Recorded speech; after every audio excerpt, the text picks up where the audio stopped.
দেশের উচিত এখন জনগণ সর্বপ্রথম লাঠি হাতে নিয়ে রাষ্ট্রপ্রধানগুলিকে তাড়ায় দেওয়া, আল্লাহওয়ালা ইমানদারদের হাতে ক্ষমতা দেওয়া, ঠিক কিনা? বাংলাদেশের কথাটাই ধরেন, আমি তো সেদিন কক্সবাজারে অর্ধ লক্ষ লোক আমি চ্যালেঞ্জ দিয়ে বলেছি, 53 বছর হলো বাংলাদেশ স্বাধীন হয়েছে, এই জাতি 53 ঘন্টাও কি কোন আলেমকে ক্ষমতায় বসিয়েছ? এই কথা বলেন না কেন? আহম্মদ থাকা যাবে না, কথা জবাব দিতে হবে। 53 বছর তোমাদের দেশ স্বাধীন হলো, 53 দিন নয়, 53 ঘন্টা নয়, 53 মিনিটও কি কোন আলেমকে ক্ষমতায় বসিয়েছ? 53 বছরে 1 মিনিটও কোন আলেম ক্ষমতায় বসে নাই। বসেছেন যারা, তাদের মাথায় টুপি নাই, গালে দাড়ি নাই, উজুর আগে মেসওয়াক নাই, খাওয়ার আগে দস্তরখান নাই, তারা নেতাগিরি ফুটায় ফুটায় দেশ শাসন করতে করতে আমাদেরকে রসাতলে নিচে, ঠিক কিনা?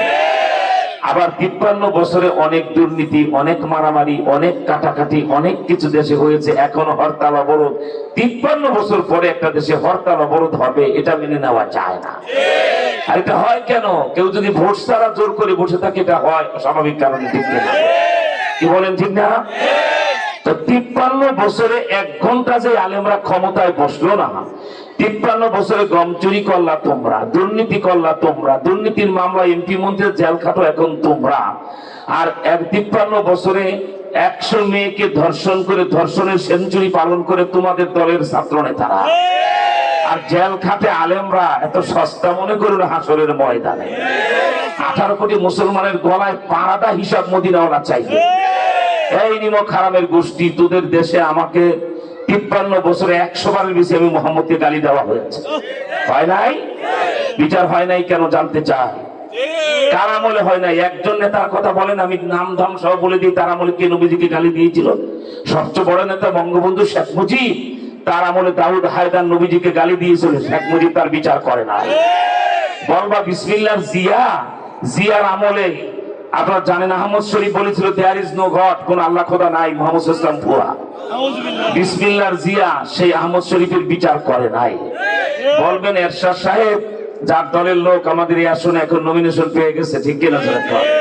আশ্চর্য কথা, রানিং এমপি হাবিব হাসান ভাই তো ভালোই ছিল, অসুবিধা কি? একজন মহিলাকে তাকে বাদ দিয়ে দিতে হবে, এটা আপনার শেখ হাসিনার রাজনীতির খেলা, মাত্র মাথা ব্যথা নাই। এটা লোক রানিং এমপি, তাকে বাদ দেওয়ার কি প্রয়োজন ছিল, ঠিক কিনা? উনি এলাকার মানুষ, স্থানীয় লোক, ভালোই তো ছিল। আচ্ছা, এটা আপনাদের ভালো মন্দ, মাথা যার ব্যথা, আর আমাদের মাথা ব্যথা নাই, ঠিক কিনা? এরপরে আপনারা দেখেন সমস্ত জুলুম অত্যাচার, খুন করে 7 মার্ডারের আসামি বাংলাদেশে কোন রাজনৈতিক দলের নেতা নূর হোসেন, ওই যে নারায়ণগঞ্জে 7 মার্ডার। তো খুন করলা 53 বছরে তোমরা, চুরি করলা তোমরা, ডাকাতি করো তোমরা, গম চুরি করো তোমরা, দুর্নীতি করো তোমরা, দেশের রিজার্ভ ফোকলা করে কানাডায় বেগমপাড়া নিয়ে এদেশের টাকা নিয়ে বাড়ি করো তোমরা, আর আলেম খাটি কেবল জেল খাটি নিরপরাধ ওলামায়ে কেরাম জবাব না দিয়া কোনো সেন্দু হাসরের ময়দানে 1 কদম আগাইতে পারবে না, ঠিক কিনা? জোরে কর। আবার মাহে রমজানে ওলামায়ে কেরামকে গ্রেফতার করা হয়েছে, এটা মুসলমানের দেশে কল্পনাই করা যায় না, ঠিক কিনা? রমজান মাসে মানুষ পাগল হয়ে যায় আল্লাহ প্রেমে, ঠিক না? সেই রমজানে কাউকে ইফতারের 1 মিনিট আগে সাখাওয়াত হোসেন রাজি, দেশের পণ্ডিত আলেম জমানার আবু হানিফা বলা যায়, ঠিক কিনা? সেই মাহে রমজানে আফিন্দিন সাহেব তারাবি চলতেছে, কয়েক হাজার মুসল্লি তার মসজিদে, 8 রাকাত হয়েছে, আর 12 রাকাত পড়বেন হুজুর, বাকি তারাবি দিবি অফিসে পড়বেন, চলেন কেন? এটা কি মগের মূল্য? তারাবির নামাজ থেকে আলেম গ্রেফতার করে নিয়ে যাওয়ার পরে এই জাতি চুপচাপ থাকার কারণে সব আসামির কাঠগড়ায় দাঁড়াতে হবে, ঠিক কিনা? পরের দিন সকালবেলা রোজা মুখে এই জাতি যদি একটা করে বাঁশের লাঠি নিয়ে এই মিছিল বের করতে পারত, রমজান মাসে আলেমরা গ্রেফতার কেন, জবাব চাই, জবাব দাও, তাহলে কিছুটা হক আদায় হতো, ঠিক কিনা? তাই ভুল আমাদের অনেক হয়ে গেছে, এখন আর ভুল করা যাবে না। এখন আমাদের সকলকে ঘুরে দাঁড়াতে হবে। সেই জন্য আল্লাহর রাস্তায় আপনাদেরকে বলবো যে ইহুদিদের ব্যাপারে এত তীব্র সমালোচনা কোরআন শরীফে, আপনারা কোরআন শরীফের হাফেজ না, আলেম না, কিন্তু সূরা ফাতিহা জানে না এমন একটা লোক এখানে নাই, ঠিক কিনা? তা আপনি সারা জীবন সূরা ফাতিহা শেষ আয়াতে কি পড়লেন? গায়রিল মাগদুবি আলাইহিম ওয়ালা, এই জবান খোলেন না কেন? ওয়ালা। কোরআন শরীফ যখন পড়া হবে, যদি পড়তে নাও পারেন, ঠোঁট নাড়াবেন, মাথা ঘুরাবেন, সগীরা গুনাহ মাফ হয়ে যাবে।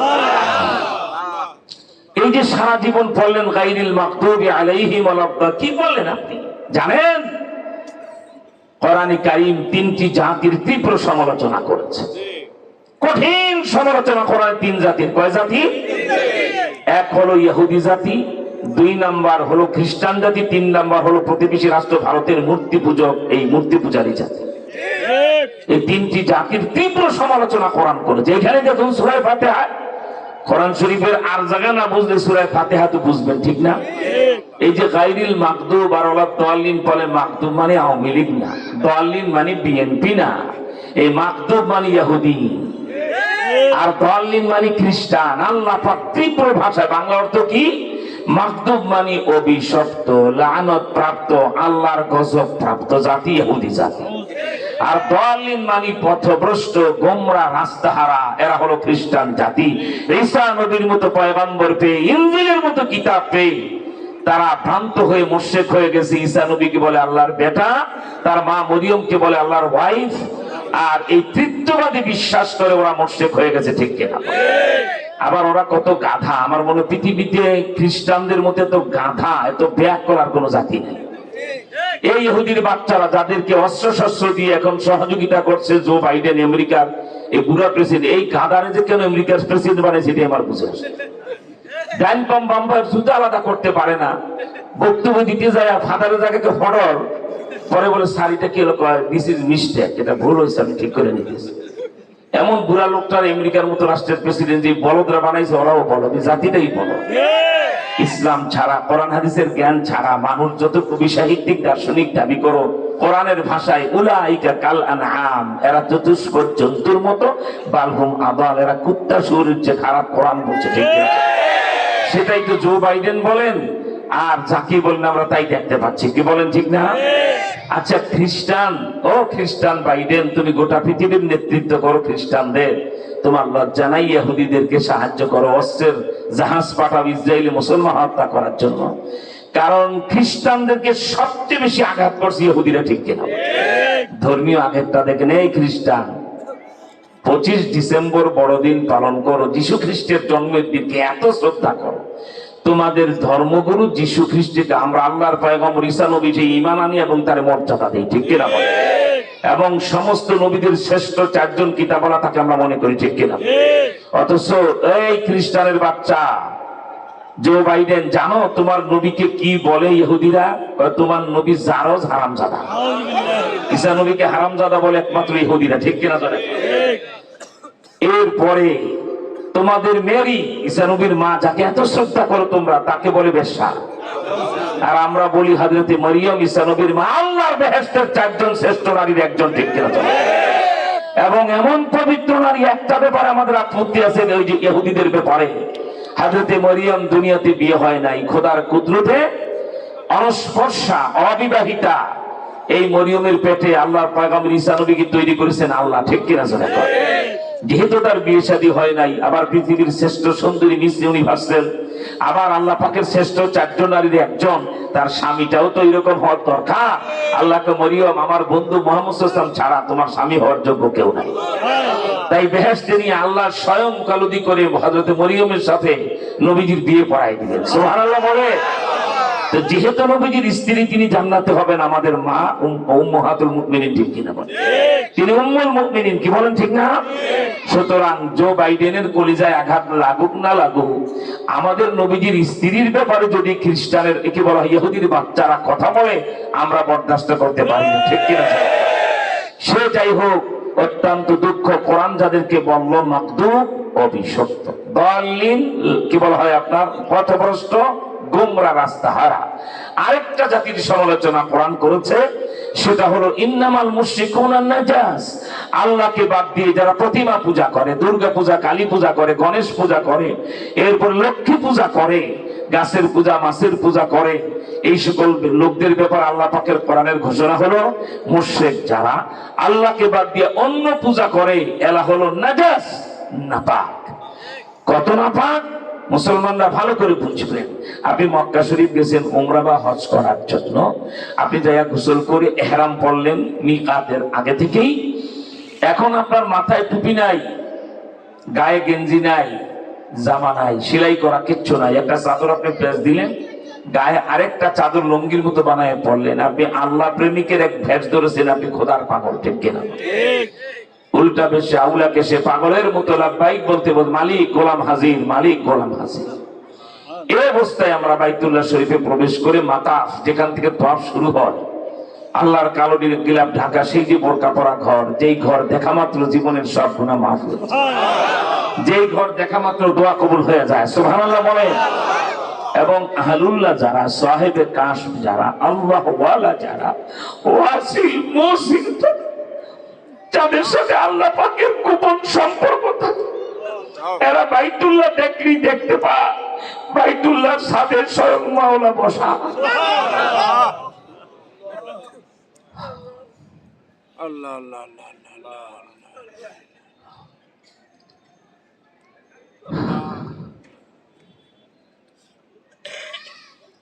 খুব ভালো করে বুঝার চেষ্টা করেন। আপনি একজন মুসলমান, মক্কা শরীফ যে ইহরাম পরে আপনি এখন তওয়াফ শুরু করলেন, জানতে চাই আপনি যে তওয়াফ করতেছেন আপনার মূত্রথলিতে 10 ফোঁটা পেশাব নাই? নাই, মূত্রথলিতে পেশাব নাই। আপনার স্টোমাকে পাকস্থলিতে কি 100 পায়খানাও নাই? অবশ্যই আমাদের সব ট্যাঙ্কিতে সবকিছু আছে, ঠিক কিনা? কিন্তু আল্লাহ পাক তো আপনাকে বাধা দেয় নাই, বাধা দাও মূত্রথলিতে পেশাব, পায়খানা থলিতে পায়খানা, এগুলি পরিষ্কার করে আসো, তারপর আমার ঘর তওয়াফ করে, এমন বলে নাকি? না, গোসল করে উযু করে পাকসাফ হয়ে ইহরাম করে আল্লাহর ঘর তওয়াফ করে। তার মানে হলো পেশাব পেটে পায়খানা পেটে থাকার পরেও আপনাকে বাইতুল্লাহ তওয়াফে আল্লাহ বাধা দেয় না, ঠিক কিনা? কিন্তু চিন্তা করেন মুশরিকরা কত না পাক, আল্লাহকে বাদ দিয়ে যারা প্রতিমা পূজা করে, এদের ব্যাপার নির্দেশ সাবধান, মক্কা মদিনার হেরেমের এরিয়ার ভিতরেও তারা ঢুকতে পারবে না, ঠিক কিনা?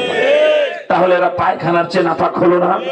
কারণ আপনার পেটে পায়খানা থাকার পরও তওয়াফ করার অনুমতি পেয়ে গেলেন, আর সে বাইতুল্লাহর কাছে আসা নিষেধ। বুঝা গেল যারা মূর্তি পূজা করে তারা পায়খানার চেয়ে আরো নাপাক, ঠিক কিনা? আমার ভাইরে, এই 3 জাতির সাথে মুসলমানের বন্ধুত্ব করা যাবে না। ইতিহাস সাক্ষী দেয় এরা বারবার মুসলমানদের উপরে জুলুম করেছে, ঠিক কিনা? জো বাইডেন সাহেব অনেক লাফালাফি করতেছেন তো, ওয়েট এন্ড সি, এবার হোয়াইট হাউসের মাথার উপরে কলেমার পতাকা উঠবে ইনশাআল্লাহ। কারণ আমাদের target not only Bangladesh, all countries of the world, side to side and corner to corner, all over of the world, east to west, west to east, north to south, south to north. গোটা বিশ্বে এবার কলেমার পতাকা উঠবে, কেউ রুখতে পারবে না। আপনারাও কি চান? তাহলে চরিত্রটা বদলায় ফেলান, খালি মাথাটা টুপি দিয়ে ঢেকে ফেলেন, গালের দাড়িতে ব্লেড লাগানো বন্ধ করেন, আর 5 ওয়াক্ত নামাজ জামাতে পড়েন, গভীর রাতে তাহাজ্জুদে মাওলার কদমে সেজদাটা লম্বা করেন, এরপরে ময়দানে আসেন, দেখি কত খেলাকে খেলতে পারে, ঠিক কিনা? কে বলেন ঠিক না? আল্লাহ তুমি কবুল করো, জোরে কোন আমি। আপনি করেন আর না করেন, আপনি নামাজ পড়লে টুপি মাথায় নিয়ে নিজের লাভ, আপনার মতো ছাতা মাথা টুপি মাথায় না দিলেও নবীজি যা বলে গেছেন তা ঘটেই যাবে। সব আল্লাহ রাসূলের ভবিষ্যৎবাণী। বৃহত্তর খোরাসান কাকে বলে? Afghanistan, Azerbaijan, Bukhara, Samarkand, Kashgar, Russia এবং আফগানের এই বৃহত্তর অঞ্চলটাকে বলা হয় খোরাসান। ভৌগোলিক ভাবে নবীজি বলে গেছেন কিয়ামতের পূর্ব লগ্নে এই খোরাসান ভূমণ্ডলে মুসলিম একটি জামাত রাষ্ট্র ক্ষমতায় জয়যুক্ত হয়ে যাবে, তালেবানরা হয়ে গেছে, ঠিক না? এমন জয়যুক্ত হয়েছে কিয়ামতের আগে আর কেউ আফগানিস্তানের সৈন্য পাঠাইতে সাহস করবে না। কারণ 20 বছর রাশিয়া আর 20 বছর আমেরিকাকে এমন নাকানি চুবানি খাওয়াই দিয়েছে তালেবানরা, ওরা জীবনের আফগানিস্তান এরিয়াতেও যাবে না, ঠিক না? তা না হলে কালকে প্রস্তাব করেন বাইডেন সাহেব, তালেবানরা এখন ফিলিস্তিনে আসতে চায়, এই জর্ডানের বর্ডারটা লাঠি দিয়ে ভেঙে তারা এখন মোতায়েন হতে চায়, ইসরায়েলের বিরুদ্ধে যুদ্ধ করতে। জলদি আপনি তাড়াতাড়ি বোমারু বিমান পাঠান, 1 লাখ সৈন্য আফগানিস্তানে পাঠান। জো বাইডেন বলবে তোমার সুলতানি থাকলে আফগানিস্তানে তোমরা যাও, আমরা আর যাবো না, যে মার খাইছে আর যাবো না, ঠিক কিনা? জোরে খাও। তার মানে বুঝার চেষ্টা করো, খোদার কসম পৃথিবীর কোন শক্তি আফগানিস্তানে আর চোখ রাঙাতে পারবে না। আফগান মাটি দুর্জয় ঘাঁটি, ঠিক না? অতএব যারা বাংলাদেশে 20 বছর ধরে তালেবানদেরকে জঙ্গি বলেছে, ওরা বাস্টার আর হারামজাদা মুসলমান। এই হারামজাদা গুলির চিহ্নিত করে লাঠি বানান, কোমর আর মাথা ফাটাতে হবে, ঠিক কিনা? পৃথিবীর শ্রেষ্ঠ মুক্তিযুদ্ধ আজ ডিসেম্বর মাসে বাংলাদেশে কথা বলছি, 16ই ডিসেম্বর কক্সবাজার, পরশুদিন কি বলে জেলা প্রশাসকের কার্যালয়ের সামনে খাতমে নবুয়ত আন্দোলনে বাংলাদেশের বেড়ানি ইসরায়েলের বিরুদ্ধে মিছিল করে আমি সেখানে বক্তৃতা করেছি এবং সেখানে আমি বলেছি আল্লাহু আকবার, আজ ইহুদি খ্রিস্টানদের বাচ্চাদের এত ভয় আপনারা করেন, অথচ আল্লাহর কোরআনের আর নবীজির ইঙ্গিত হলো ওরা আমাদের কাছে হারবে, ঠককে না পারে। খ্রিস্টানদের নতুন করে হারাবার কিছু নাই, জো বাইডেনের বাপ দাদাদেরকেও নবী জমানায় আল্লাহ রসুল বেঁচে থাকতেই ওরা 1 লাখ, ওরা কত 1 লক্ষ সৈন্য, আর আমাদের মাত্র 3,500। যাদের প্রথম সেনাপতি নবীজি ঘোষণা করেছিলেন, নবীজির আপন পালক পুত্র, যারা নবীজি সন্তানের মতোই বড় করে আদর করে বড় করেছেন, তার নাম যায়েদ ইবনে হারেসা। 2 নম্বর সেনাপতি বানিয়েছিলেন হযরতে জাফর ইবনে আবু তালিব। 3 নম্বর সেনাপতি নবীজি বানিয়েছিলেন মদিনার হ্যান্ডসাম যুবক আব্দুল্লাহ ইবনে রাওয়াহা। এই 3 জনের নেতৃত্বে মাত্র 3,500 মুসলমান শাম দেশের সীমান্তে ওই কি বলা হয় আপনার খ্রিস্টান সৈন্যদের সাথে মোকাবেলা হলো। 3 জন সেনাপতি শহীদ হলো। এরপরে সেনাপতি মুসলমানরা পরামর্শ করে নও মুসলিম খালিদ বিন ওলীদকে বানিয়ে নিলেন। যুদ্ধ শুরু হলো। 25,000 খ্রিস্টান সৈন্য 3,500 মুসলমানের হাতে জাহান্নামের টিকিট বুঝে নিল, আর 75,000 ময়দান ছেড়ে পালালো। এরা ময়দান ছেড়ে পালাবার পরে খ্রিস্টান commander in chief field marshal বলছে, আশ্চর্য কথা, এদের নবী মুহাম্মদ সাল্লাল্লাহু আলাইহি ওয়াসাল্লামের নির্বাচিত 3 সেনাপতিকে আমরা মেরে ফেললাম, এরপরে এখনো তারা ময়দান ছাড়ে না, আমাদের 25,000 সৈন্য তারা মেরে ফেললো, এখন ময়দানে বীর তর্কের মতো লড়াই, কালবৈশাখীর ঝড়ের মতো তাদের ঘোড়া আর তরবারি চলে, মনে হয় বিমান চলে তাদের হাতে, তোমরা একটু গোয়েন্দাগিরি করো, এরা কারা, এরা কি চায়, এদের আমলটা কি। রাতের অন্ধকারে বাইডেন সাহেব, আপনি তো আজকে আমেরিকার প্রেসিডেন্ট, খ্রিস্টান আপনি, আপনার বাপদাদারা 1,500 বছর আগে গোয়েন্দাগিরি করেছিল, মুসলমানদের তাবুতে কোন শক্তিতে তা লড়ে? 3 জন সেনাপতি আমরা মেরে ফেললাম, তারপর ময়দান ছাড়ে না। আমার ভাইরা, এই খ্রিস্টানদের গোয়েন্দা বিভাগের পুলিশ যে রাতের বেলায় তদন্ত শুরু করেছে মুসলমানরা কি করে রাতে, কেন দিনের বেলা এদের সাথে যুদ্ধে পারা যায় না, রাতের বেলা দিনের বেলা লড়তে লড়তে খ্রিস্টান সৈন্যরা মদ নিয়ে অবৈধ নারী নিয়ে তারা মেতে থাকে, সে সৈন্যরা একটু তারা রিল্যাক্স হয়, আবার পরের দিন যুদ্ধ করবে মুসলমানদের বিরুদ্ধে। কিন্তু মুসলমানরা যারা সারাদিন এমন লড়াই করে এদের 25,000কে জাহান্নামের টিকিট ধরায় ময়দানে তাদেরকে কি বলে জাহান্নামে পাঠিয়ে দিল, যায়া দেখে এই মুসলমানগুলি, আল্লাহু আকবার, বাবা কিতাব খুলে দেখেন খ্রিস্টানদের গোয়েন্দা বিভাগের লোকেরা তারা তাদের গোপন রিপোর্ট তৈরি করলো, যাই দেখা শুরু করলো কি হচ্ছে মুসলমানদের তাবুতে। ওরা যায় দেখলো, আল্লাহু আকবার, দিনের বেলায় যাদের তরবারির আঘাতে কালবৈশাখীর ঝড় সৃষ্টি হয়ে যায় ময়দানে, যাদের ঘোড়া দৌড় দিলে মনে হয় টর্নেডো দৌড়াইতেছে, এভাবে যারা যুদ্ধ করে, রাতের বেলা যায় দেখে খাওয়া নাই, নেওয়া নাই, এক আল্লাহর কদমে সেজদায় তারা পড়ে আছে। কেউ কোরআন শরীফ তেলাওয়াত করে, আর রহমান আল্লামাল কোরআন খালাকাল ইনসানা আল্লামাহুল বায়ান। আবার কেউ তেলাওয়াত করে, তাহা মা আনজালনা আলাইকাল কোরআনা লিতাশকা। এরা যায় আশ্চর্য ঘটনা দেখলো, এক এক সৈন্যের তাবুতে এক এক রকম, কেউ সিজদায় পড়ে আছে আর তার তাবুর মাথাটা ফাঁকা হয়ে আসমান থেকে নূরের আলো ছাড়ছে। আল্লাহু আকবার। আবার কেউ তেলাওয়াত করতেছে, তার মাথার উপরে নূরের আলো পড়ে আছে। আবার কেউ সিজদায় পড়ে বলে, মালিক আপনি যদি সাহায্য না করেন আমরা জিততে পারবো না, আমাদের শক্তি সাহস বাড়াইয়া দেন। ওরা ভয় পেয়ে গেল, সর্বনাশ।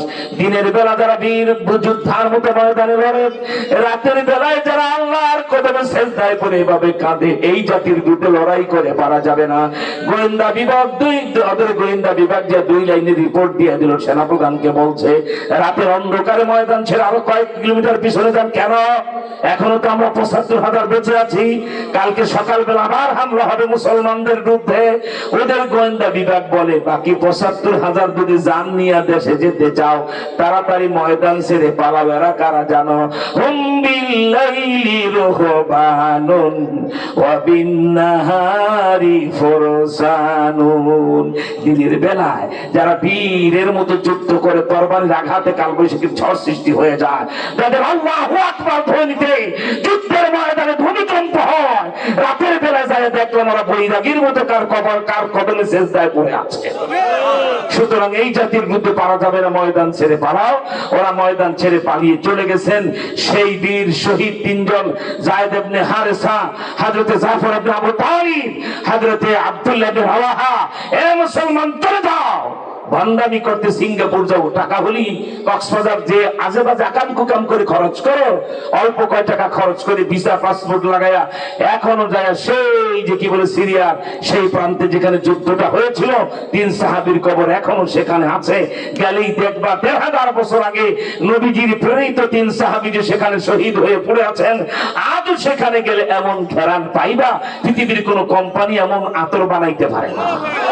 এবং সেখানে তাদের কবর জিয়ারতে একবার যদি সেই ঘেরান কেউ পায়, পৃথিবীর কোন আতর আর তারে কোনদিন সন্তুষ্ট করতে পারবে না। আল্লাহু আকবার, আল্লাহু আকবার। সেজন্যই বাবা আমাদের গোড়ায় গলত হয়ে গেছে, ঠিক কিনা বলে? গলত কি? মাথা মুসলমানের টুপির পরিবর্তে খ্রিস্টানের ক্যাপ ঢুকেছে। যুবক শোনো, আজকে সারা বাংলাদেশে সব জায়গায় হাজার হাজার যুবক আমাদের মাহফিলগুলিতে হুমড়ি খেয়ে থাকতে পড়ে থাকতে দেখি।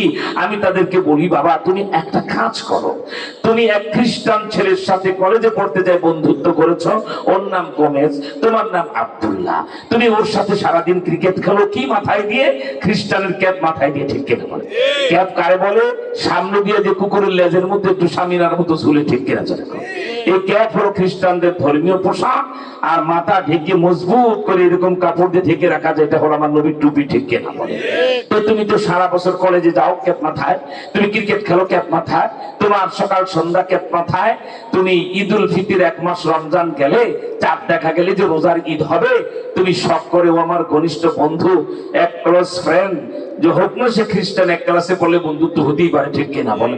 তো আমি তো ওর ক্যাপ মাথায় দিয়ে সারা বছর ক্রিকেট খেলি, কলেজে যাই, ও আমার ঘনিষ্ঠ বন্ধু, যেহেতু ঈদের দিনের জন্য ওর জন্য একটা টুপি আমি কিনবো। কিনে দেখো, ঈদের দিন সকালবেলা যদি বলো যে বন্ধু তুমি আমার একদম ক্লোজ ফ্রেন্ড, একেবারে কাছের বন্ধু, আমি তো সারা বছর তোমার মতো ক্যাপ মাথায় দিয়ে ক্রিকেট খেলি, এটা তোমার ধর্মীয় পোশাক, এরপর আমি আচার অনুষ্ঠানে গেলে প্যান্ট শার্ট টাই লাগাই, টাই গলার ভিতরে যেটা পেঁচা, এর মতো ব্যাকল মুসলমান হয়, এটা খ্রিস্টানদের ক্রস, কিন্তু ঠিক কিনা? আর এত বলদের বলো হুজুর জাহান্নামের ফেরেশতা আমার ফাঁসি টাসি দেওয়া লাগবে না, এম রেডি, আমি তো গলায় ফাঁসি লাগাই রাখছি, টান দিবে আর জিব্বা বের করে জাহান্নামে যাবো, ঠিক কিনা? বলদ সারা কোন মুসলমান টাই পড়তে পারে না, ঠিক কিনা? আবার এটা খ্রিস্টানদের পোশাক। ইউ আর মুসলিম, তুমি মুসলিম, তুমি তো বলবা I am Muslim, this is my tradition, আমি মুসলমান, টুপি মাথায় দাও, গালে দাড়ি রাখা, সুন্নত তরিকায় চলা, খাওয়ার আগে দস্তরখান বিছানো আমার নবীর সুন্নত, ঠিক কিনা? এখন তুমি সকালবেলা বলছো গোমেজ দোস্ত ডোন্ট মাইন্ড, আজ আমাদের ঈদ উল ফিতর, 1 মাস রোজা রেখেছি, বাইতুল মোকাররম থেকে তোমার একটা টুপি আমার একটা টুপি কিনেছি, এটা মাথায় দাও, চলো ঈদগাহে যাই, নামাজ পড়ো না পড়ো আমার সাথে একটু সঙ্গ দাও। তোমার বাপ দাদা 14 গোষ্ঠীও যদি চেষ্টা করো ওই বন্ধু গুমিদের মাথায় মুসলমানের টুপি পরাইতে পারো, সঙ্গে সঙ্গে বলবো নো নেবা, কখনই না, তোমার ধর্মের টুপি মাথায় দেবো কেন, ঠিক কিনা? তখন নিজের জুতাটার তলায় নিজের পায়খানা লাগায় 2 গালে জোরে পিটাই বানিয়েছে, আর বলবা এ কপাল পড়া গাধা, ওরে গাধা, তোর মতো গাধা কি দুনিয়াতে আছে? সারা বছর বন্ধু গোমেজের মতো ক্যাপ মাথায় দিলা, ওর মতো প্যান্ট শার্ট টাই পরা, টি শার্ট হাওয়াই শার্ট এগুলি পরে খ্রিস্টানের পোশাক পরলা, আর ঈদের দিন 1 ঘন্টার জন্য তোমার টুপিটাই মাথায় দিতে রাজি হলো না, তোমার মতো মুসলমানের কারণেই পৃথিবীতে অধঃপতন, ঠিক কিনা? তখনই তওবা করে একটাও তোমার নিজের কি বলা হয়, ওয়ার্ডরোবে যতগুলি টাই আছে সব পড়ায় ফেলো, যতগুলি ক্যাপ আছে পড়াও, টুপি মাথায়, পাঞ্জাবি মাথায়, বলো I am Muslim, this is my tradition, আমি আর কোনো খ্রিস্টানের পোশাক পরবো না, হিন্দুর মতো দাড়ি কামাবো না, আমি মুসলমানের মতো মাথায় টুপি রাখবো, আর ইমানদারের মতো গালে দাড়ি রাখবো, ঠিক কিনা? এইভাবে ঘুরে আসো, ফেরত আসো, যুদ্ধ হবে, আমরা জিতবো, নবীজির ভবিষ্যৎবাণী বলছিলাম। জো বাইডেন সাহেব, নবী জমানায় তো আপনারা হেরেছেন, ৭৫,০০০ সৈন্য ফেরত গেছে, যুদ্ধ করে ওরাও মরে যেত, ২৫,০০০ হারিয়েছেন, অতএব আপনাদের ব্যাপারে নতুন করে আমাদের কিছু নাই, আপনারা হারবেন। রয়ে গেল ইহুদির বাচ্চারা, আল্লাহ যাদেরকে মাকতুব বলেছেন, আপনাদেরকে অভয় দিয়া বলছি, ঘরে ঘরে প্রস্তুতি নেন, আল্লাহ যদি কবুল করে নবীজির যে ভবিষ্যৎবাণী যে ওই একটা ভূখণ্ডে মুসলমানদের একটা জামাত রাষ্ট্র ক্ষমতায় যাবে, তালেবানরা গেছে, ঠিক কিনা? এখন বাংলাদেশের নাস্তিক মার্কা পত্রিকার মিডিয়া সহ এরপর পৃথিবীর দেশে দেশে তালেবানদের বিরুদ্ধে, এই যে পার্কের ভিতরে মেয়েদেরকে ঢুকতে দেয় না, এই যে মেয়েগুলিকে স্কুল কলেজে যেতে দেয় না, এই বদমাশগুলি মিথ্যা কথা বলে, ঠিক কিনা বলে? তালেবানরা বলছে লেখাপড়া চলবে কিন্তু ফষ্টি নষ্টি করে হবে না। ওই আমার সোনার বাংলায় 20,000 কোটি টাকা বরাদ্দ দেয় ইউনিভার্সিটির শিক্ষকদের বেতন দিতে, ওর আমাদের ছেলে মেয়েকে কি শিক্ষাতে যায় দেখো। তোমার মেয়েটাকে নিয়ে গাছতলায় বসে বসে তারা প্রেম প্র্যাকটিস করে, ঠিক কিনা চলে? তালেবানরা বলছে এগুলি চলবে না, ছেলেরা ছেলেদের জায়গায়, মেয়েরা মেয়েদের জায়গায় পড়ালেখা করবে, ডাক্তার হবে, ইঞ্জিনিয়ার হবে, একসাথে মাখামাখি ঘষাঘষি করা যাবে না, ঠিক কিনা চলে? ইসলাম এটা অনুমোদন দেয়। ইসলাম নারীকে ব্যবসা বানায় না, ইসলাম ফায়সা ফাতেমা খাদিজা বানায়। আর মেয়েরা ছেলেরা একসাথে লেখাপড়া করে ওরা ব্যবসা হয়, ছেলেরা লম্পট হয়। আমার দেশটাও তো তাই বানিয়ে ফেলছে, ঠিক কিনা চলে? আমার ভাইরা, যেখানে 1 টাকা বরাদ্দ দেওয়া হয় না, আজকে যে কওমি মাদ্রাসার মাহফিলের কথা বলছি, সেদিন মোমেন শাহীর ফুলবাড়িয়া ভালুকজান মাদ্রাসার মাহফিলে 1 থেকে 1.5 লক্ষ লোক মাহফিলের এই মাথা সে মাথা দেখা যায় না। 7 বছরের একটা ছোট্ট মেয়ে সূরা ফাতিহা ব্ল্যাকবোর্ডে লিখে নিচে বাংলায় তার অর্থ লিখেছে। আমার চোখে পানি এসে গেছে দেখে, এত চমৎকার লেখা, এত চমৎকার তার বর্ণমালা। আমি সেখানে বাংলাদেশের শিক্ষামন্ত্রী দীপু মনিকে চ্যালেঞ্জ করলাম, আপনি তো এখন স্কুল কলেজের ভিতরে ট্যাক ট্যাক ট্যাক ট্যাক শিখাইতেছেন, ব্যাঙের নাচ, ঠিক কিনা?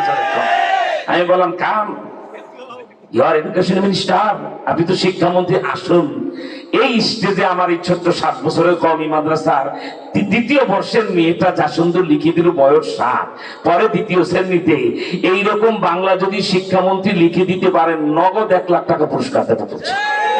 আমি বলছি, আমি যা বলি আমি কারো ঘুরায় বলি না, আমি কোনো গভর্নমেন্টের চাকরি কোনোদিন করি না, করবো না, ঠিক কিনা বল? আমি বলছি, মাননীয় শিক্ষামন্ত্রী আসুন, এইরকম আপনার স্কুলের কোন হেডমাস্টার আমি খুঁজবো না, এই 9-10 এর ছাত্র বলবো না, কলেজ ইউনিভার্সিটির ছাত্র, আপনি স্বয়ং শিক্ষামন্ত্রী, আবার ডক্টর দীপু মনি, আপনি আসুন, এই লেখাটা শুধু এরকম লিখে দেন, 1 লাখ টাকা। তখন আমার ব্যাগের ভিতরে 1.5 লাখ টাকা পাশে। আমি বলছি, টাকা রেডি, লিখুন আর টাকা নিয়ে নেন, ঠিক কিনা? পারবেন না, কারণ আমরা কওমি মাদ্রাসায় লেখাপড়া শেখাই। আর আপনারা এত বলো চ্যালেঞ্জ, কোন স্কুলের ইংরেজি স্কুল লজ্জা হয় না? 20,000 30,000 টাকা মাসে দিয়া ওই উত্তরা গুলশানে ইংলিশ স্কুলে পড়া কি শিখো না? ইংরেজিতেও ভালো লিখতে পারে না। আই ক্যান চ্যালেঞ্জ, শিক্ষামন্ত্রী নয়, কোন বাংলাদেশের প্রাইমারি স্কুলের হেডমাস্টার, হাই স্কুলের হেডমাস্টার, কোন ইংলিশ মিডিয়ামের টিচার যদি চ্যালেঞ্জ করো, আসো, কত বুকের সাহস। আমাদের 3য় বর্ষের অর্থাৎ 3য় শ্রেণীর ছেলে মেয়েরা যা বাংলার ইংরেজি লিখে দেবে, ওই ডিজাইনটা লিখতে পারলে তোকে 1 লাখ টাকা করে পুরস্কার দেবো, ঠিক কিনা? ওখানে তো লেখাপড়া হয় না, প্যাক প্যাক প্যাক প্যাক প্যাক প্যাক প্যাক প্যাক প্যাক প্যাক প্যাক প্যাক প্যাক প্যাক, আর হাতির মা টিম টিম, তারা মাঠে পারে ডিম, তাদের খাড়া 2টো শিং, মিথ্যা শিখানো হয় প্রথম দিনই, ঠিক কিনা? আচ্ছা, সিংহলা প্রাণী কি ডিম পারে? আমি তো ফায়দাবাদে 27-28 বছর ধরে আসি, জানতে চাই সিংহলা কোন প্রাণী ডিম পারে? আরে ফায়দাবাদের কোন খাসি ডিম পেরেছে? ফায়দাবাদের সিংহলা 7 ডিম পারে? এই বেয়াদবের বাচ্চারা মিথ্যা কথা আমার সন্তানকে নাবালেগ অবস্থায় শিখায়, ঠিক কিনা? আর এটা বলো কবিতা, এটা কবিতা হইল না, কবিতার জাত হইল না, ঠিক কিনা? হাট্টিমা টিম টিম, ওরা মাঠে পারে ডিম, ওদের খাড়া 2টো শিং, এই আবল তাবল পড়ায় 20,000 কোটি টাকা নেন গা। আর 1 টাকা যে কওমি মাদ্রাসায় বরাদ্দ দেওয়া হয় না, সেই কওমি মাদ্রাসায় আমরা এমন শিক্ষা দিয়ে ধন্যবাদ জানাই সাবেক শিক্ষামন্ত্রী নুরুল ইসলাম নাহিদ সাহেব। তিনি রাজনীতিতে নাস্তিক, দেয়ার ইজ নো গড, কোন আল্লাহ খোদা মানে না। লেনিন তার নবী, কার্ল মার্কস তার হলো ভাবনেতা, তার ভাব সন্তান কার্ল মার্কস। সেই শিক্ষামন্ত্রী হওয়ার পর নুরুল ইসলাম নাহিদ কি বলেছে জানেন? ওই লালবাগের একটা কওমি মাদ্রাসার ওয়াজ মাহফিলে তারা দাওয়াত দিয়েছে। এখন নাস্তিক হোক আর যা হোক, বাংলাদেশের শিক্ষামন্ত্রী টুপি মাথায় তো দিতেই হয়, ঠিক আছে?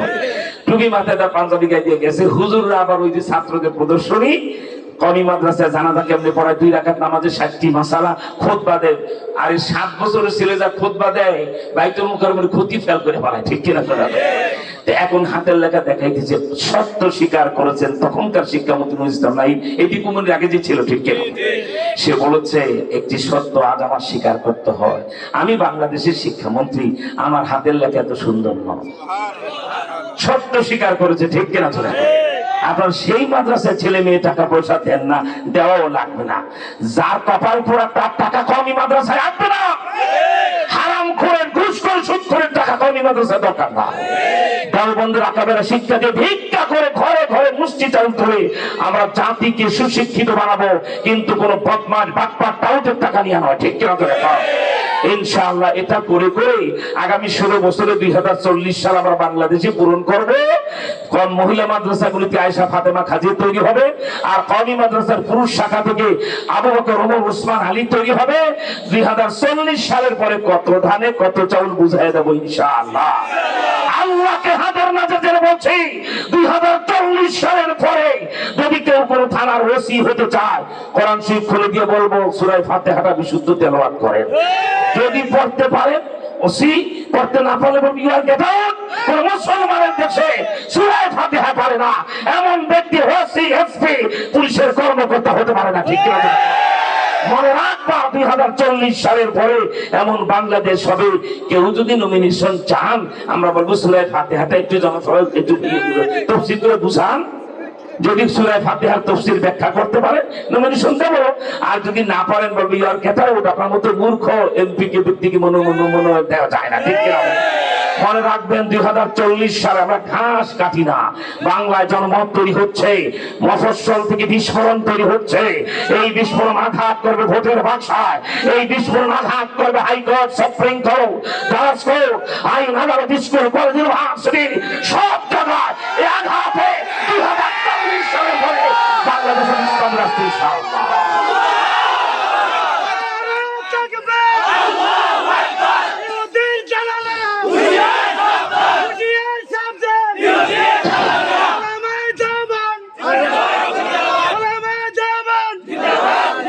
কয় টাকার মালিক হয়েছেন, হায়দ্রাবাদে বাড়ি করেছেন।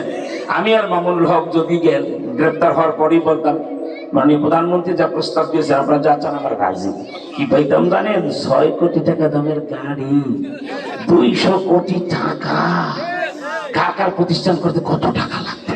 কেউ বাণিজ্য মন্ত্রী, কেউ শিক্ষামন্ত্রী, কেউ ধর্মমন্ত্রী। শুধু দলও করা লাগবে না, শুধু জি হুকুম জাহাদ না ম্যাডাম ঠিকই আছে, নো প্রবলেম। এতটুকুন বলে এগুলি পেয়েছে তা। তখন আমরা দেখলাম এগুলি গ্রহণ করলে মদিনাওয়ালা মুখ যে ঘুরাই নিবে, দুনিয়া তো তাকাবে না, আখেরাতেও তাকাবে। আর এগুলি গ্রহণ না করাতে বিনা দোষে 2.5 বছর জেল খেটে স্পন্দিত হৃদয়ে ওই কাশিমপুর কারাগারে নিঝুম ছেলে রাতে ঘুমাইলে মনে হতো মদিনাওয়ালা মাথায় হাত বুলাইতেছে।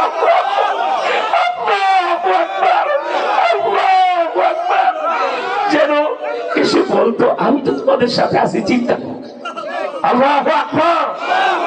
আমার ভাইরা, আমি জেল থেকে বের হওয়ার পরে আল্লাহ আমি 3 ঘন্টার মাথায় মাননীয় প্রধানমন্ত্রীকে একটা চ্যালেঞ্জ দিলাম।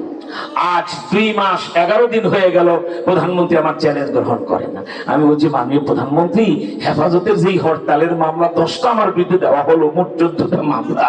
তা আমি না সেই হরতালের দিন গন্ডগোল নিমতলি যেখানে হলো ওই ঢাকা মাওয়া রোডে, সেখান থেকে 30 কিলোমিটার দূরে মুন্সিগঞ্জ শহরের 9 নম্বর ওয়ার্ডে আমার খতমে নবুয়ত মার্কাজ মসজিদ মাদ্রাসার গেট আমার বাড়ির গেটের সামনে, সেখানে আমার সদর থানার পুলিশ ওসি আবু বকর উনি ওনার ফোর্স নিয়ে গেলেন হরতালে ডিউটি পালনে। এখন আমি যে বিক্রমপুর মুন্সিগঞ্জের লোক, কেউ 1 কাপ চা খাওয়ালে আমি 2 কাপ না খাওয়ালে আমার মনে শান্তি লাগে না। ঠিক কি না বলে? আর আমার গেটের সামনে সারাদিন ডিউটি করবে কেউ, হোক না সে আমার শত্রু, তাকে চা খাওয়াবো না আমরা পারি না। ঠিক কি না?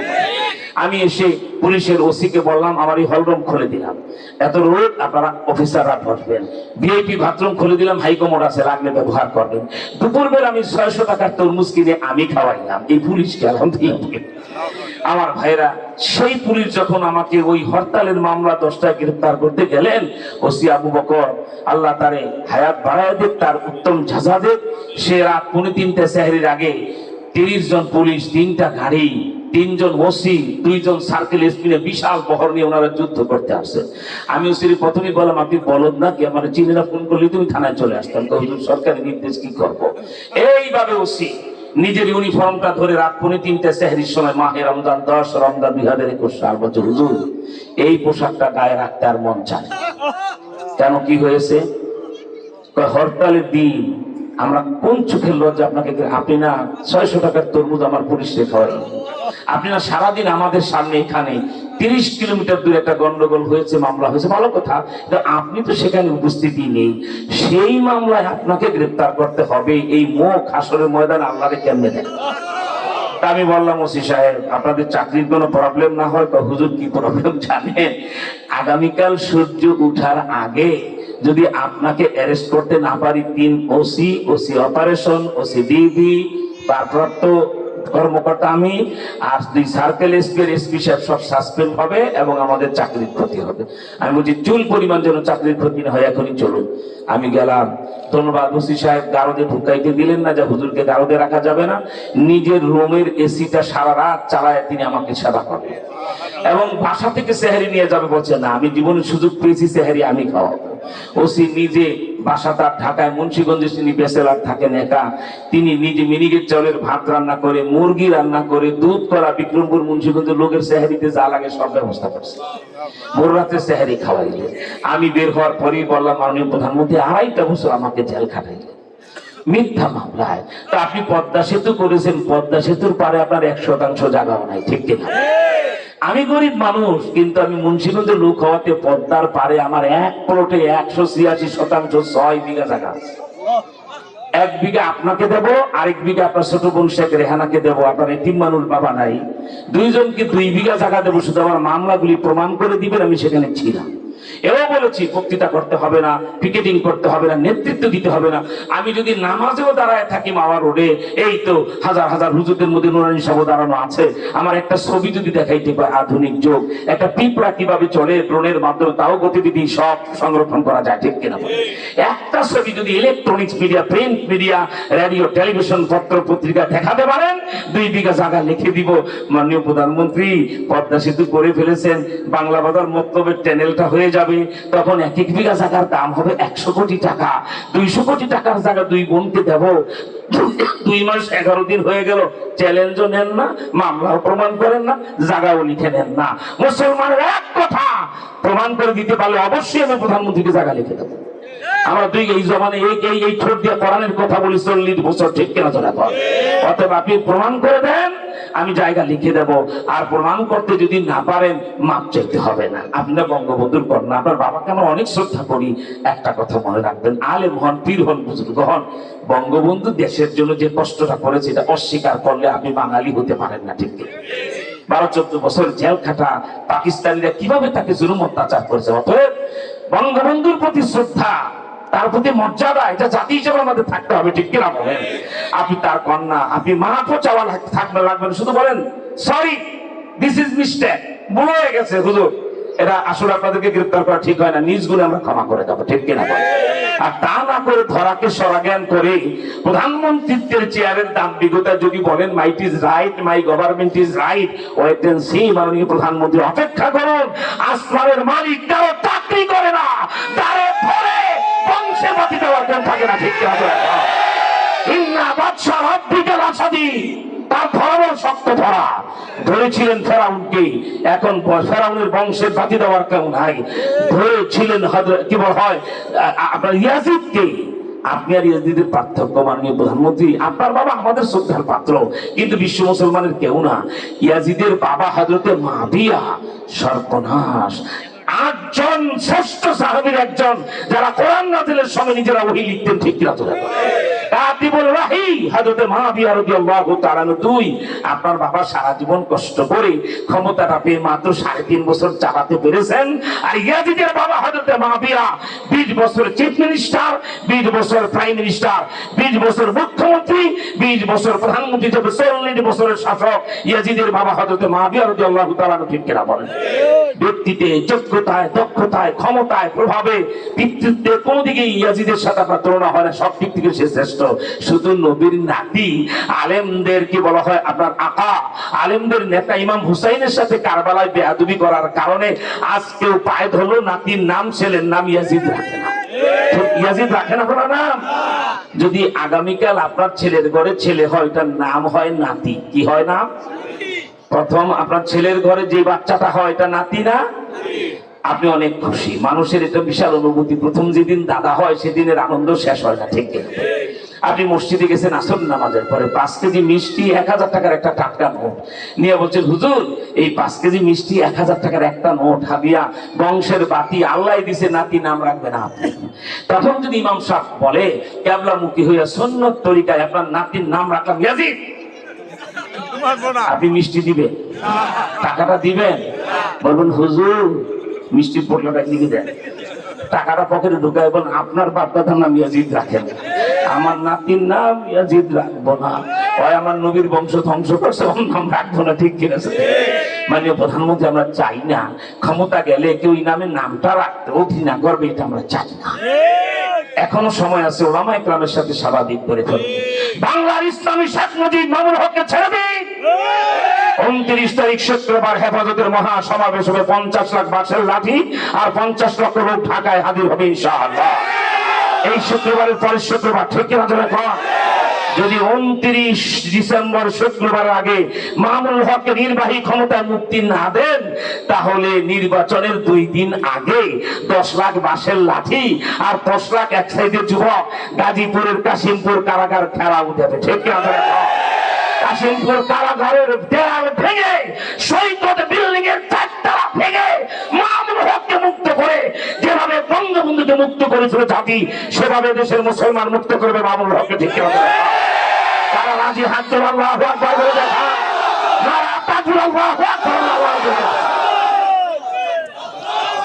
আল্লাহ তুমি কবুল করো, জোরে করো আমিন। আশ্চর্য কথা, নিরপরাধ উলামা ইকরামকে নিয়ে এইভাবে ছিনিমিনি খেলবেন মাননীয় প্রধানমন্ত্রী? জানি আপনি নিজেও চান না। ওই যে ভারত দাদা মোদী, দাদাকে খুশি করতে তো আয়োজন, ঠিক কিনা বলেন?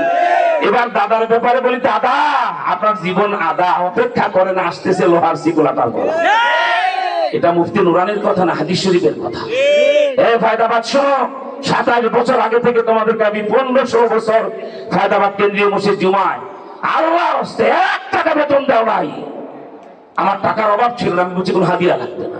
3000 টাকা গাড়ি ভাড়া দিতে শুধু আসার জন্য, 30,000 টাকা এই 6 নম্বর সেক্টর বাইতুল নূর মসজিদের কমিটি পায় ধরেছে, হুজুর আপনি জুমাটা আমাদের এখানে। তখন 30,000, এখন 60,000। ঠিক কিনা? আমি বলছি টাকার জন্য আমি জুমা পড়াই না। ফায়দাবাদের মানুষ আমাকে মহব্বত করে, মুসল্লিগুলি আমার অন্ধভক্ত। এখনো পর্যন্ত আজকে সভাপতি সুবহান সাহেব এসে আমাকে ধরে চোখের পানি ছেড়ে দিচ্ছে। আমি শুধু মহব্বতে আসি। আল্লাহ আমাকে এত টাকা ওয়াজ মাহফিল থেকে দেন, আমাকে এই জুমার নামাজের টাকার কোনো দরকার হয় না। আমি সেখানে সেবা করেছি দীর্ঘদিন। আজ আপনাদেরকে বলি, আল্লাহর হস্তে বলি, আপনারা ফিরেন। আপনাদের অনেক গৌরব। সারা বাংলাদেশের কোন মসজিদের মুসল্লিদের এই গৌরব নাই ফায়দাবাদ। তখন তো একটাই মসজিদ, 26 বছর আগে কেন্দ্রীয় মসজিদ, এখন আর 2-4টা মসজিদ আশপাশে হয়েছে। ঠিক কিনা? আবার এই রেলগেট থেকে ওই পর্যন্ত সবাই তো সেখানেই জমা পড়তে যেতেন। ঠিক না বাবা? সবাই আমার মুসল্লি ছিলেন। তা আমি আপনাদেরকে বলি, আল্লাহর রাস্তায় আপনাদেরকে বলি, আপনারা আমলটা ফেরান, খুব তাড়াতাড়ি প্রস্তুতি নেন, আল্লাহ কবুল করবেন বলেন আমিন। সেজন্য আপনাদেরকে বলছি, এখন ওই যে ইহুদি খ্রিস্টানের ব্যাপারটা তো বুঝলেন, ইহুদিদের ব্যাপার। ওই খোরাসানে মুসলমানরা জয়যুক্ত হবে, তালেবানরা হয়েছে, নবীদের ভবিষ্যৎবাণী। তারপর ইহুদিদের সাথে একটা বিশ্বযুদ্ধ হবে মুসলমানদের। তারপরে মুসলমানরা ইহুদিদের বিরুদ্ধে ময়দানে রণাঙ্গনে নেমে যাবে। তালেবানরা ইরানের রাষ্ট্রপতি রইসিকে বলছে, আপনি চিন্তা করেন যেন বর্ডারটা খুলে দেন, ফয়সালা আমরা করি। বলে এই যে দিচ্ছি, এখনো সরকারি ভাবে হয় নাই, বেসরকারি ভাবে তালেবানদের একটা ছোট্ট অংশ ফিলিস্তিনে মাত্র দিয়েছে। এতেই নেতানিয়াহু আর জো বাইডেনের ডায়রিয়া শুরু হয়ে গেছে। ঠিক কিনা? এরপরে আগামী সপ্তাহের মধ্যে যদি যুদ্ধ বন্ধ না হয়, ইরান বর্ডারটা যদি খুলে দেয়, জর্ডানের বর্ডারটা লাথি দিয়ে ফাটায়া যদি 2-3 লাখ 5 লাখ আফগান তালেবান সেখানে মোতায়েন হয় ফিলিস্তিনে, পৃথিবীর 30 কোটি এক সাইজের যুবক মুসলমানদের কেউ ঘরে বসে থাকবে না। বাংলাদেশে কোনো যুবক ঘরে বসে থাকবে না। আমরাও যাবো ফিলিস্তিনে, দাঁড়িয়ে মোতায়েন হয়ে ইসরায়েলকে ধ্বংস করে বাইতুল মুকাদ্দাস মসজিদ আবার পুনর্দখল করবো। ঠিক কিনা?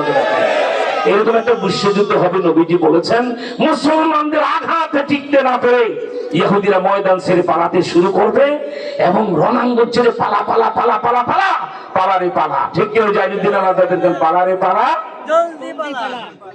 জলদি পালা, নইলে তোদের গলে ঝুলবে তালা। কি বলেন? ঠিক না?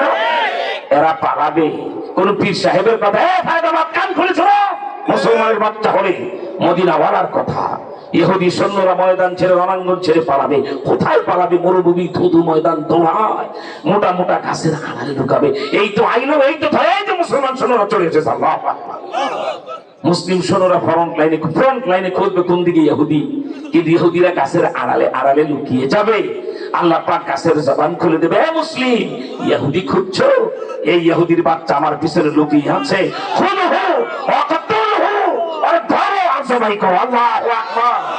জানতে চাই রাস্তার কাজ যখন এই সাহায্য আমাদেরকে করবে তখন আমরা জিতবো না ইহুদিরা জিতবে? গলা ফাটায় বলেন আমরা জিতবো, এই সবাই গলা ফাটায় বলেন আমরা জিতবো। বাংলাদেশ থেকে মাননীয় প্রধানমন্ত্রী ধন্যবাদ জানাই, আমাদের বাংলাদেশের সংসদে ইসরায়েলের বিরুদ্ধে আপনার নিন্দা প্রস্তাব পাশ হয়েছে, ঠিক কিনা বলেন? যদি এই যুদ্ধ চলতেই থাকে আর সরকার অনুমোদন দিয়ে দেয়, বাংলাদেশের যে যুবকরা যুদ্ধে যেতে চাও আমরা বর্ডার খুলে দিলাম, কারা যাইবা সেদিন হাত তুলে আল্লাহু আকবার বলে দেখায়।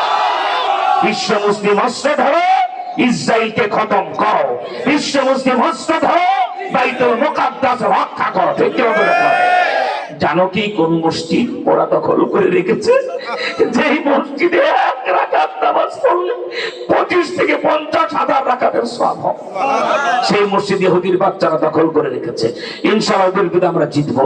দুই রয়ে গেল ওই মূর্তি পুজো, তিন জাতির সময় মনে আছে আমি ভূমিকায় বলি, তিন জাতির তীব্র সমালোচনা করা নেই। গায়রুল মাগদুব ইহুদিরা, দলিল খ্রিস্টানরা, ইন্নামাল মুশরিকুনা নাজাস প্রতিবেশী রাষ্ট্রের ভারতের প্রতিমা আর কি বলা হয় মূর্তি পূজারীরা, ঠিক কিনা?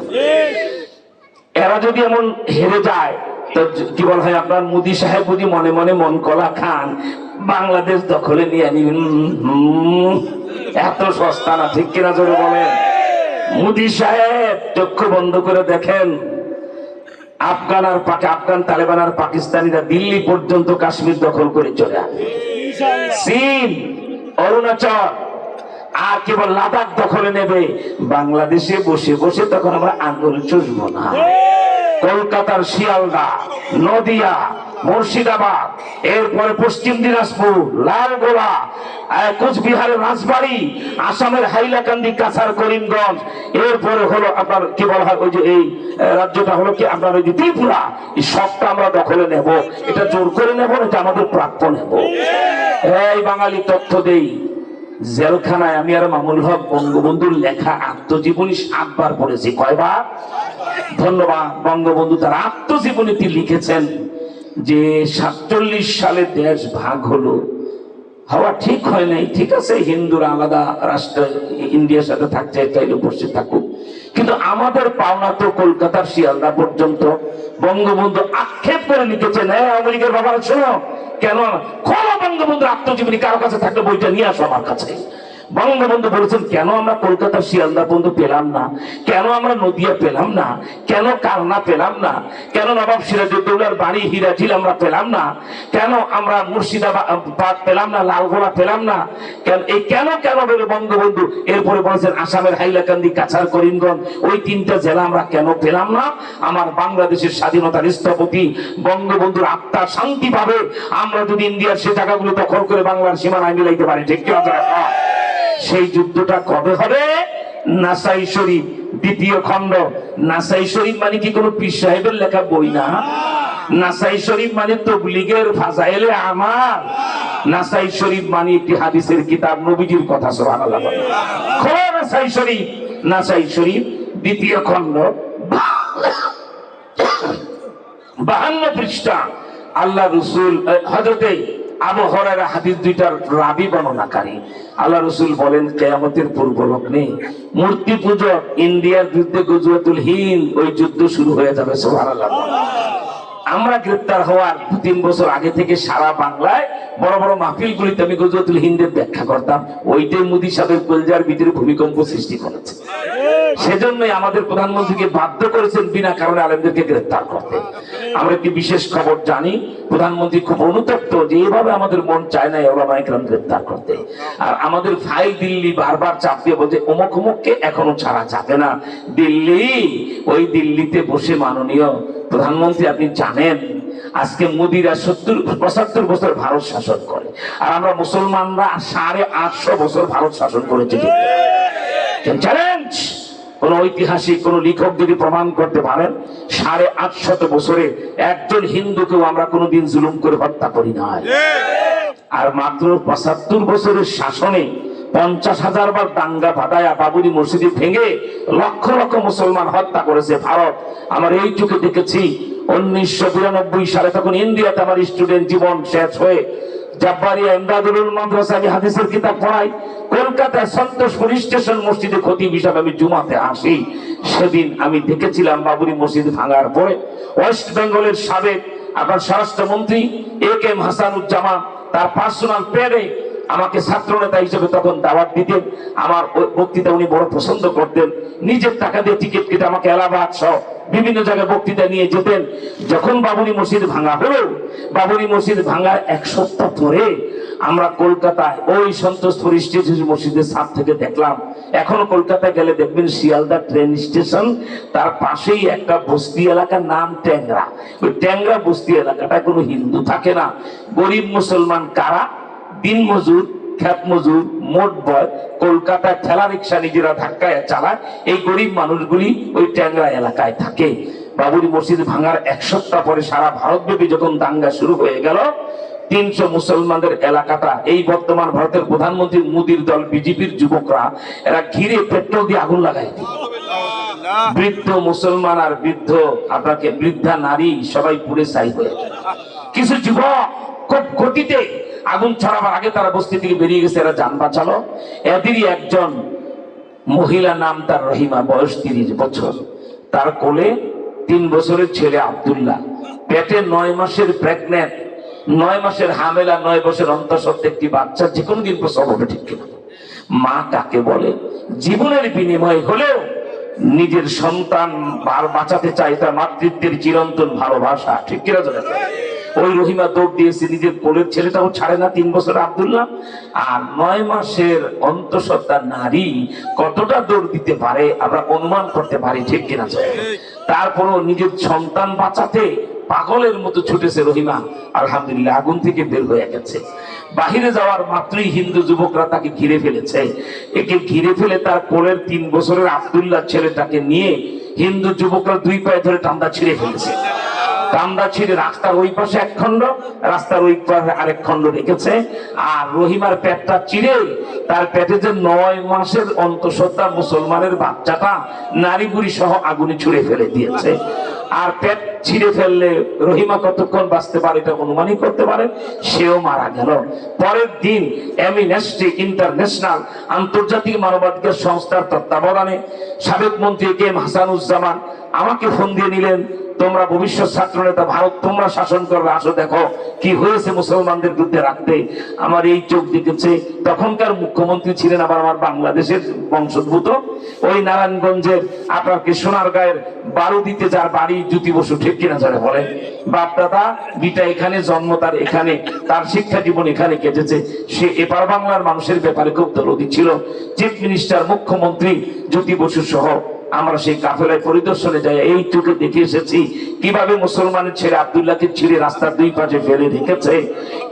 এই ভারতের প্রতি এখন আমার বুঝে আসে, এত শান্ত নবী, এত মানব প্রেমিক নবী, কেউ তাকে মক্কায় তাকে পাথরে মারা হলো, মক্কার মানুষ তার মাথা ফাটালো, মক্কার মানুষ তাইফে তাকে বৃষ্টির মতো পাথর নিক্ষেপ করলো, মক্কার মানুষ উহুদ যুদ্ধে যায় মুহাম্মদ সাল্লাল্লাহু আলাইহি ওয়াসাল্লামের দাঁত ভেঙে দিয়ে এলো। এত বেয়াদব যারা কলেমার দাওয়াত নিয়ে প্রথমে গেলে কেউ থুতু দেয়, কেউ কব সময়ে নবীজির গায়ে ফেলে, কেউ ধুলাবালি মুখে মারে, এত অত্যাচার যারা করেছে, নবীজি মক্কা বিজয়ের পরে বাইতুল্লাহ চত্বরে দাঁড়িয়ে বলে, লা তাসরিব আলাইকুমুল্লাহ, আমি সাধারণ ক্ষমা ঘোষণা করে দিলাম, সবাইকে মাফ করে দিলাম। এত উম্মত কান্ডারি, he is idol leader of the world, বিশ্বের আদর্শ নেতা, আইকন, আইডল পৃথিবী, ঠিক কিনা বল? এত নরম দিলেন নবী, অথচ গজওয়া হিন্দের ব্যাপারে, গজওয়াতুল হিন্দ, ইন্ডিয়ার বিরুদ্ধে আমার উম্মতের যুদ্ধ হবে। ওই লাশ 3 বছর আব্দুল্লাহ ছেঁড়া লাশ দেখার পর আমি বুঝতে পেরেছি নবীজি যুদ্ধের ঘোষণা কেন দিয়ে গেছেন, ঠিক কিনা?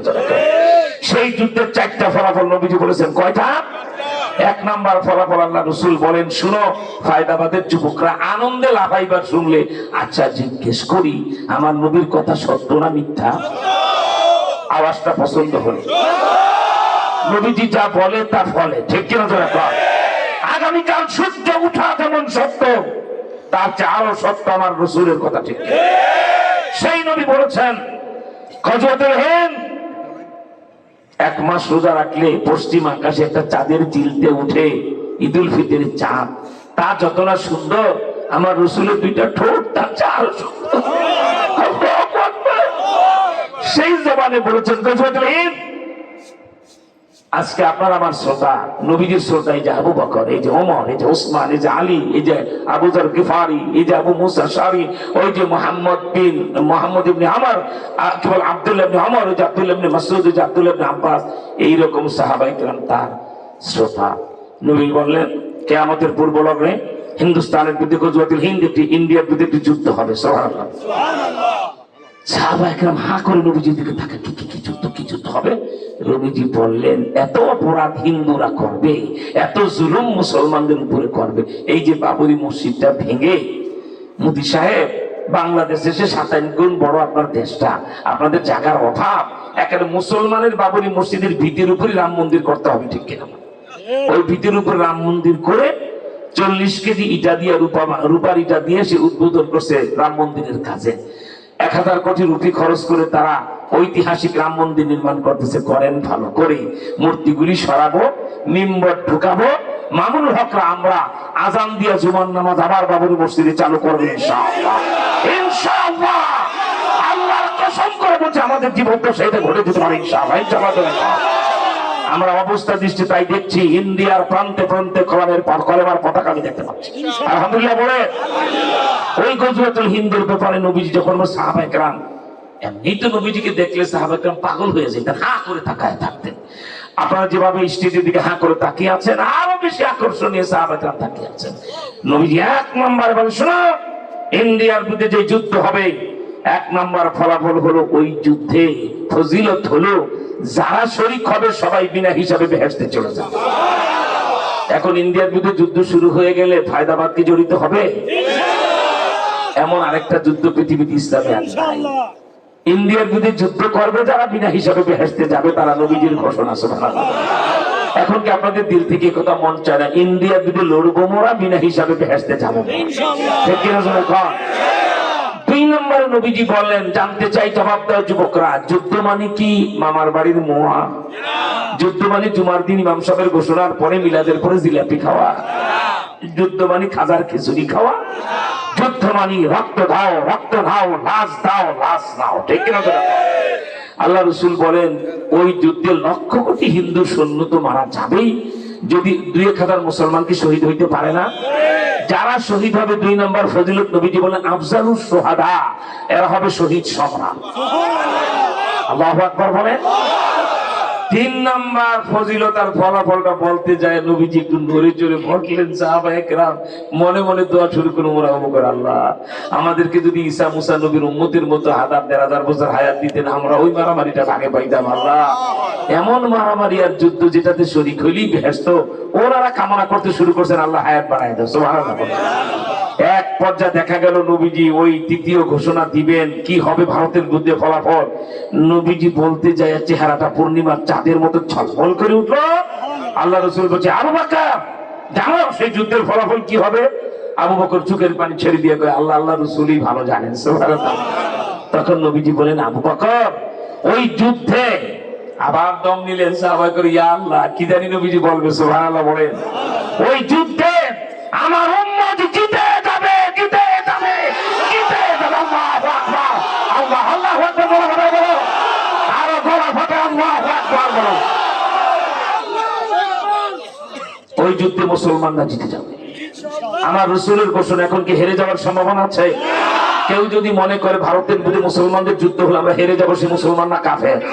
এই গলা ফাটা বলবে তো মুসলমান না কাফের? 4 নম্বর কথা নবীজি বলেছে, ওইটাই মোদি সাহেবের কলজার ভিতরে যাই গুতা দিয়ে ধাক্কা লাগছে। 4 নম্বর ফজিলতিটার ব্যাখ্যা আমি মোমেন শাহী ঈদগাহ মাঠে ইত্তেফাকের 3 লক্ষ লোকের সমাবেশে দিয়েছিলাম।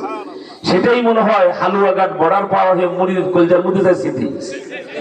আমি বললাম 4 নম্বরে নবীজি বলেছেন সেই যুদ্ধে মুসলিম সৈন্যরা লড়তে লড়তে ভারতের প্রধান, মানে এখন প্রাইম মিনিস্টার বা প্রধানমন্ত্রী বলে, ঠিক কেন বলে, তার বাসভবন ঘেরাও করবে, মুসলিম সৈন্যরা তার বাড়িতে প্রবেশ করবে, তার স্বয়ং কক্ষে ইঁদুরের বাচ্চার মতো তাকে হত্যা করবে।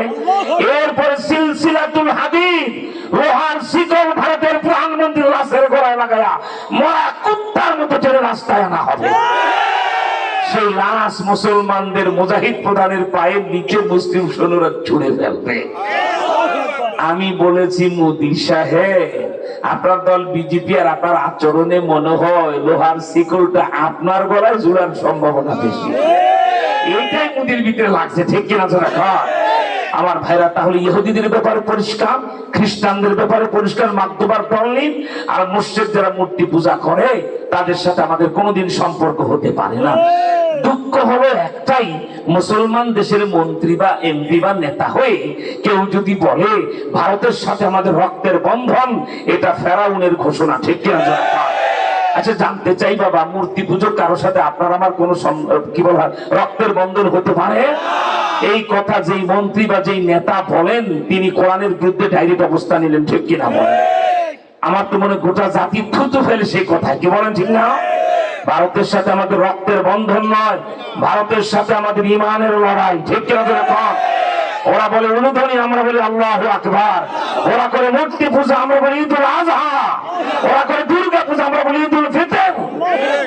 সুতরাং সেই ভারতের সাথে রক্তের বন্ধন যে মন্ত্রী বলেন তাকে বলি আপনার বাপ দাদার রক্তের বন্ধন যায় মূর্তি পূজকের সাথে লাগান। আমাদের মুসলমানের রক্তের বন্ধন কোন হিন্দুর সাথে হতে পারে না। আমাদের রক্তের বন্ধন কোন মালাউনের সাথে হতে পারে না। আমাদের রক্তের বন্ধন আবু বকরের সাথে, গলা ফাটা জবাব দিয়ে আমাদের রক্তের বন্ধন হযরত ওমরের সাথে, আমাদের রক্তের বন্ধন হযরত উসমানের সাথে, হযরত আলীর সাথে, ঠিক কিনা জোরে কর। অতএব আমরা সবাই মিলে আল্লাহর কাছে দোয়া করি, আল্লাহ তুমি আমাদেরকে এই ঈমান দান করে, জোরে কর আমিন। আরো চিল্লায় বলুন আমিন। মুফতি দেওয়ার সব হুজুর কিছুক্ষণের মধ্যে চলে আসবেন, উনি বয়ান করবেন, আপনাদেরকে রুহানি সবক দিবেন, তিনি আল্লাহর ওলি, ঠিক কিনা জোরে কর। তাই আপনাদেরকে বলবো আত্তাহিয়াতুর শুরুতে বসেন, আমি খতমে নবুয়ত 2 মিনিটে বলে এরপর ওনার হাতে বাইক দেবো ইনশাআল্লাহ। আত্তাহিয়াতু যেভাবে পড়ে সেভাবে বসুন, এই জলদি করেন, আত্তাহিয়াতু যেভাবে পড়ে সেভাবে বসুন। সারা পৃথিবী জানে আমার জীবনের বিনিময়ে আমি নবীর খতমে নবুয়তের কাজ করি, ঠিক কিনা জোরে কর। তাই 1 ঘন্টার বাকি ওয়াজ আর আমি 4-5 মিনিটে পরিষ্কার করে দিই।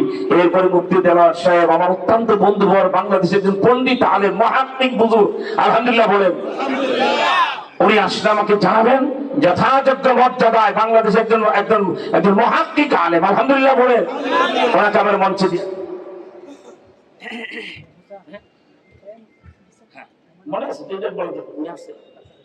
আলহামদুলিল্লাহ, আলহামদুলিল্লাহ। আচ্ছা, এখন আত্তাহিয়াতুর শুরুতে কেন সব লোক বসার জায়গা আমরা দিতে পারবো না? ছোট জায়গায় মাহফিল করেছেন, ওদিকে বসারও ভালো ব্যবস্থা নেই। যারা দাঁড়িয়ে আছেন বাবা, মহা সুসংবাদ শোনা গেছে। বলুন তো, আলোচনার শেষ পর্যায়ে আমি আপনাদেরকে আত্তাহিয়াতুর শুরুতে কেন বসাইলাম? একটা কারণে। আমি বলেছি আমি এখন আকীদায়ে খতমে নবুয়ত বলবো, ঠিক না? এই বিষয়টা যেখানে আলোচনা হয়, আকীদায়ে খতমে নবুয়ত মানি আল্লাহর পরে যেমন আল্লাহ নাই, আমাদের নবীর পরে আর কোনো নবী নাই, ঠিক না? এদিকে তাকান, আপনি ওদিক সেদিক তাকান, আপনার চোখ ওদিকে, এদিকে তাকান, এদিকে আবার ওদিকে তাকায়। এই লোকটা ওদিকে তাকায় কেন? নাকি চোখেই সমস্যা? তাহলে আল্লাহ মাফ করেন। আমি বাবা 10 লক্ষ লোক হলে একটা লোক ডানে বামে তাকালে আমি বক্তৃতা করি, আর বুঝতে পেরেছি আপনার অসুবিধা আছে, আল্লাহ হেফাজত করবেন। কেন বসাইলাম আত্তাহিয়াতুর শুরুতে? আশেক এলাহি বরন্দ শহরে খতমে নবুয়ত কিতাবে লেখেন, যেই মাহফিলে মদিনাওয়ালার খতমে নবুয়তের বয়ান কোন বক্তা শুরু করে, সঙ্গে সঙ্গে টোটাল মাহফিলটা ফেরেশতারা মদিনায় নিয়ে নবীজিকে লাইট দেখায়। আল্লাহু আকবার। এই সময় তোমার আমার চেহারা মদিনাওয়ালাকে ফেরেশতারা দেখাচ্ছে, এর চেয়ে বড় সৌভাগ্য কি হতে পারে? সেই জন্য আত্তাহিয়াতুর শুরুতে বসাইলাম, নবীজি যেন দেখে নবী প্রেমী আমরা ভদ্র হয়ে বসেছি, ঠিক কিনা বলেন? হ্যাঁ, যদি কোনো ফাঁক ফোকর পান আপনারা ভিতরে ফাঁকে ফাঁকে বসে যেতে পারেন, তাহলে ভদ্রের মতো মনে। যদি ফাঁক পানা না হলে দাঁড়িয়ে থাকুন। আমার ভাইরা, এখন এই আকীদায়ে খতমে নবুয়ত আমি 1 ঘন্টার ওয়াজ, আমি ভূমিকায় যে আয়াতটা পড়েছিলাম খুতবায়, সেই আয়াতের ব্যাখ্যা আজকে আমি দেওয়ার সময় দিতে পারবো না, কারণ এটা তাফসীর মাহফিল না, সময় হাতে নাই। কিন্তু 1 ঘন্টার ওয়াজ আমি 3-4 মিনিটে পরিষ্কার করতে পারবো যদি আপনারা 2টা কাজ করেন। 1, আপনারা গোটা দেহে যত শক্তি আছে সব গলার গোড়ায় জমা করবেন, পারবেন? কারণ বারবার আওয়াজ দিতে হবে, জবাব দিতে হবে, পারবেন না? তাহলে গলাটা পরিষ্কার করেন। এবার বলেন, গায়ের শক্তি তলায় না গলা? আওয়াজটা পছন্দ হচ্ছে, সাউন্ড ডাউন হতে পারবে না। বলুন, গায়ের শক্তি এখনো তলায় না গলায় জমা হয়েছে? 2টা হাত উঁচা করে আল্লাহু আকবার বলে দেখান তো। হয় নাই, আওয়াজটা তো দিল্লি হয়ে মদিনা হয়ে চলে যেতে হবে, আরো সইভাবে আল্লাহু আকবার বলে চলবে। আলহামদুলিল্লাহ। 1 ঘন্টার ওয়াজ 3-4 মিনিটে কেমনে করে দেখাই, প্রশ্ন করি জবাব দেন আল্লাহ কয়জন? হলো না আওয়াজ পছন্দ, গলা ফাটায় বলেন আল্লাহ কয়জন? মুখে বললে চলবে না, একটা আঙ্গুল উঁচা করে দেখায় দেন আল্লাহ কয়জন? আমি জিজ্ঞেস করবো আল্লাহ কয়জন? 3 বার বলবেন একজন একজন একজন। খামোশ, আল্লাহ কয়জন? আরো সোজা করেন, বন্ধুকে নলের মতো উঁচা করেন আঙ্গুল, একেবারে বন্ধুকে নলের মতো উঁচু করে ফেলেন। প্রশ্ন করি জবাব চাই, আল্লাহর পরে কোন আল্লাহ আছে? এইভাবে দেখা দেন নাই নাই নাই নাই। যার হাত যত বেশি ঘুরবে তার সওয়াব তত বেশি হবে। আল্লাহর পরে কোন আল্লাহ, নবীজির পরে আর কোন নবী, এটাই হলো খতমে নবুয়ত। আলহামদুলিল্লাহ, হাত নামান। এবার বুঝে থাকলে জবাব দেন, আল্লাহকে বাদ দিয়ে কোনো বেয়াদব যদি বলে আমি আল্লাহ, সে মুসলমান না কাফের? গলা ফাটায় বলতে হবে মুসলমান না কাফের? আমি বলবো যেমন, আপনারা বলবেন ফেরাউন। যেমন এবার জানতে চাই, বিশ্ব সভার সভাপতি, মানবতার মহানায়ক, হেড অফ দ্য ওয়ার্ল্ড, আমাদের মাথার মুকুট, হৃদয়ের রাজা, দোজাহানের বাদশা খাতা বুলান্দিয়া, যিনি রাস্তা দিয়ে হেঁটে গেলে গাছের ডাল বাঁকা হয়ে যায় বাতাস করতে, সেই নবীজিকে বাদ দিয়ে কোনো বেয়াদব যদি বলে মুহাম্মদ সাল্লাল্লাহু আলাইহি ওয়াসাল্লাম শেষ নবী নয়, আমি শেষ নবী, সে মুসলমান না কাফের? আলো জোর জোর হলো না, গলা ফাটায়া চিল্লায়া বলেন, আওয়াজ দিয়া বলেন, কি হাত উঠায়া, হাত উঠায়া সবাই বলো, বাংলাদেশে সংসদে বিল পাস, কাদিয়ানীরা আরো জোর, এই গলা ফাটায়া কাফের কাফের।